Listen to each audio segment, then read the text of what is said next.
Okay, our last presenter in this session, but certainly not least, is Mary Landis, Industrial Sales Manager from FOSS North America. Mary has 15 years experience. Her current areas of responsibility are food, feed, grain, and the oils industry. She has a degree in chemistry from the University of Missouri, Kansas City, and again, over 15 years of experience in these industries, working for various companies, selling all types of analytical instrumentation. So with that, she's going to be presenting on quality control of edible oils with advanced NIR technology. So Mary, all yours.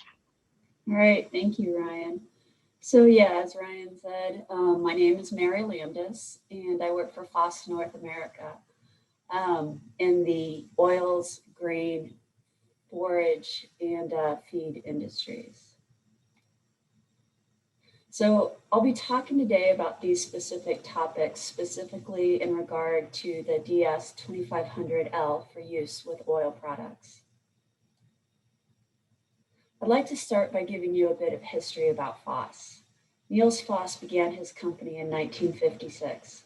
His vision was to take time-consuming, complicated methods of analysis and manufacture instruments that could be used by anyone.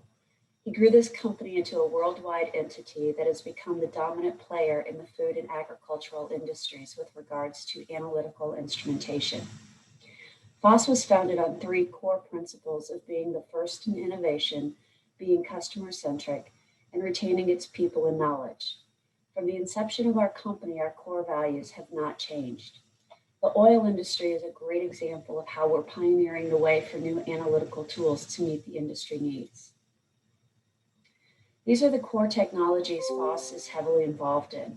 I'll be speaking today about NIR and chemometrics in more depth.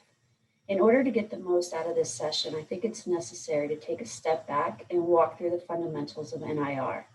We'll talk about how NIR is used in analytics, how calibrations are built, and our application notes. So this is some of the background on the FOSS NIR instrumentation.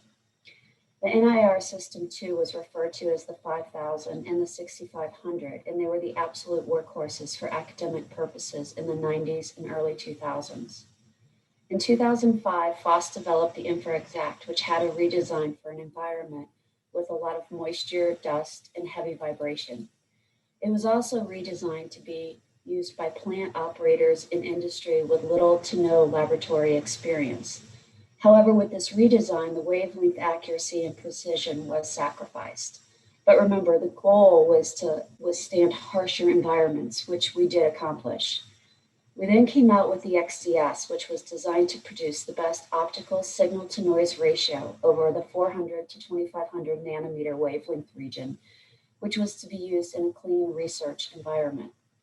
Once accomplished, FOSS set out to make an instrument that matched the optical capabilities of the XDS, but could also be easily used in the plant environment. And that was the birth of the DS2500. In 2020, the DS2500L was released for use in the oil industry to measure liquid samples. So essentially what FOSS did was combine the best of our previous instruments. The industry has become standardized on 400 to 2500 nanometers because most people use the NIRS 5000 and 6500 platform in their research papers. And this is why FOSS continues to use these specific wavelengths.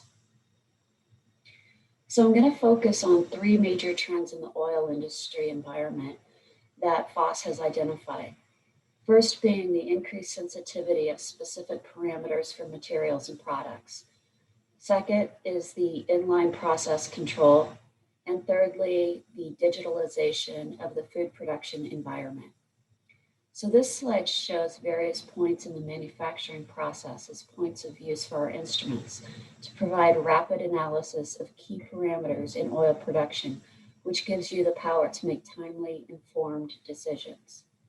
Areas of production that can make use of NIR are the following.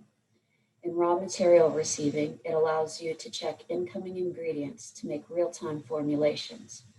In process, it ensures product quality and allows for making production changes on the fly if necessary. And also, at the finished goods point. And this ensures products are meeting specifications. So near-infrared analysis is actually quite simple. Essentially what we're doing is shining wavelengths of light at a product.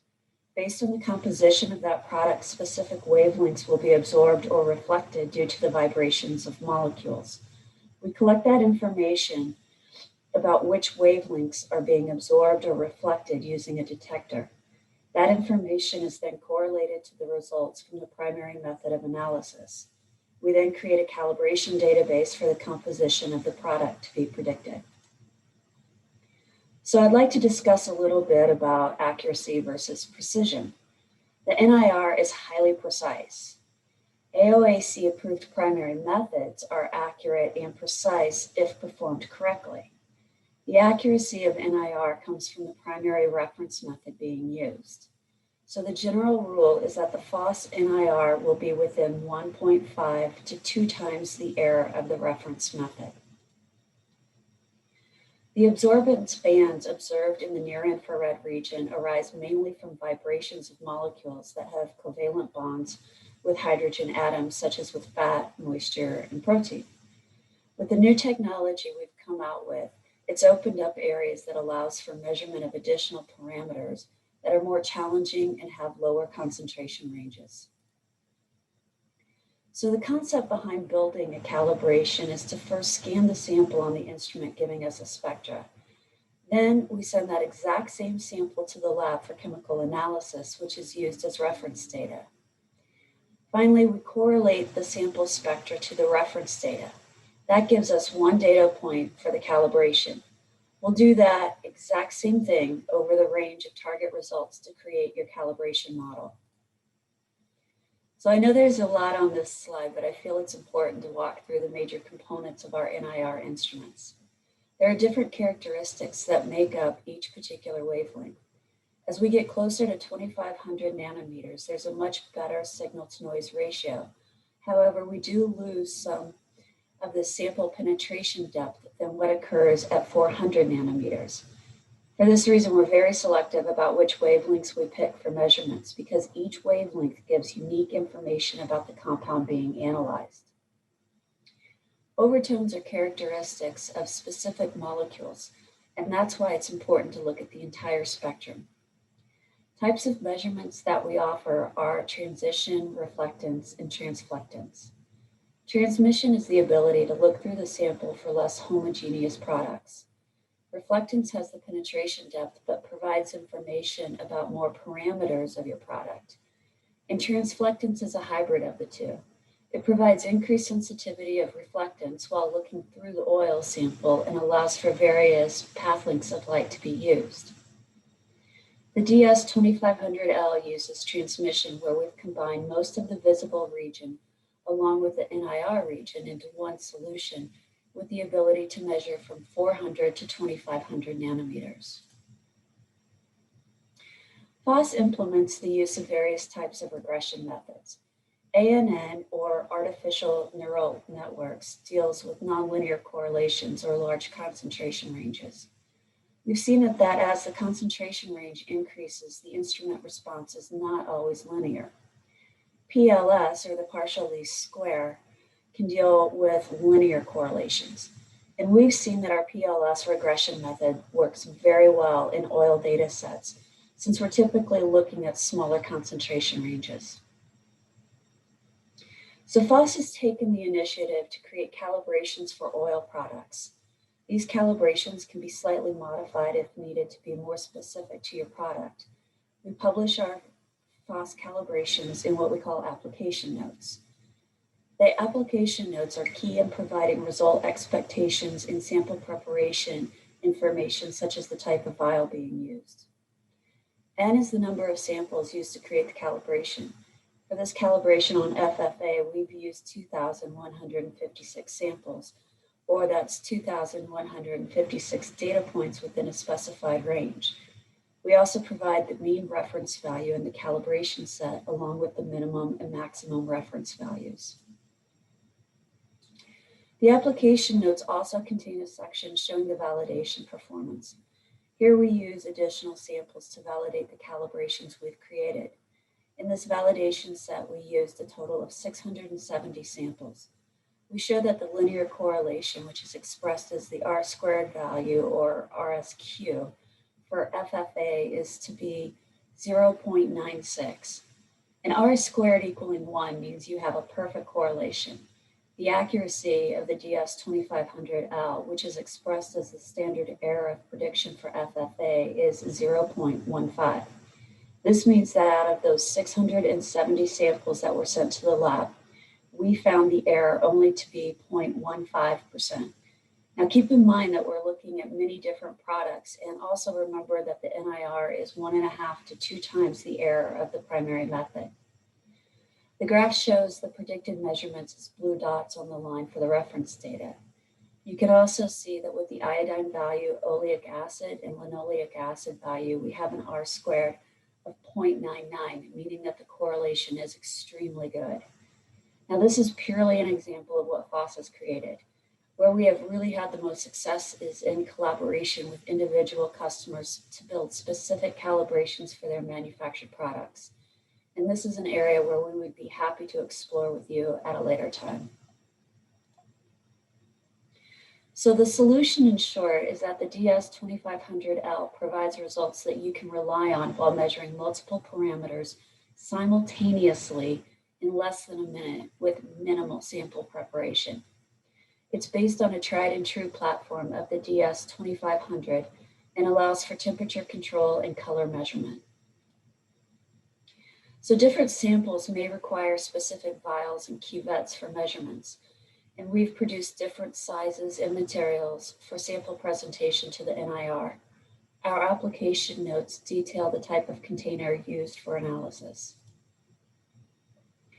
And here are some examples of ISI Scan.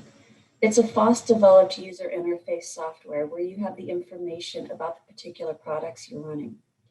The first window I'm showing is the results view. The measurement results of one sample appears under this view. It includes column headers, which show the name of the primary and secondary parameters of the selected product. You can also view various statistics and outliers. Next, we have our History tab showing a list of sample results belonging to the sample product. Measurement results are then displayed against the corresponding parameters in the data view. Here we have the graph option, which includes a main graph and a number of thumbnail graphs in the data view. In the details section, the user is presented with 4 tabbed windows of information: information, results, spectrum, and audit trail. You can add qualitative information to characterize your product in this section, such as color, supplier, or whatever you can think of, since it contains user-defined fields. And then there's the care option. And this is where the user's main interaction is with our dashboard. It provides the user with options to run diagnostics, calibrate instruments, and synchronize instruments, and even request remote support directly from the FOSS application support team. We've made our software very user-friendly.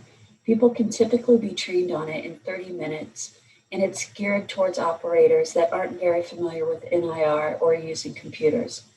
We've created the software with easy click-throughs, big icons, and obvious notifications for outliers.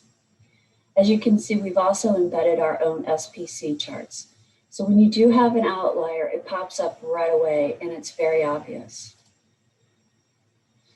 Another trend in the industry we've seen is the need for inline analysis, so we've created the PROFESS 2. We currently have the ability for tracking processes for the meal where manufacturers are looking for the proper amount of extraction to take place. We don't currently have calibrations created for oils with this solution, but we're exploring ways to get there with our division in Spain. We expect to have a solution for the US available in the next 3 to 4 years. Currently, the major parameters of concern with the meal is fat, protein, and fatty acids with soybean and canola meal processors. The red dots here indicate the grab samples, and the blue line shows the trending inline analysis. They're quite closely matched, where the blue line indicates that it can follow the production changes very similar to the benchtop instrument. And then the last trend that we've noticed in the industry is the digitalization of the food production environment for data collection for incoming materials, process control, production, and finished products. Both benchtop and inline instruments have the ability to utilize our digital services. And this allows you to back up your data, monitor your instruments remotely, and receive updates. FOSS offers various tiers of digitalization. Proprietary software allows users at technician level to the administrative level, where you can oversee everything about the samples and products being run. We have the services in place today to support the networking of instruments and of all the cumulative data being collected. Collecting the data now is going to put you in a very advantageous position in the future. And that is all I have. Thank you.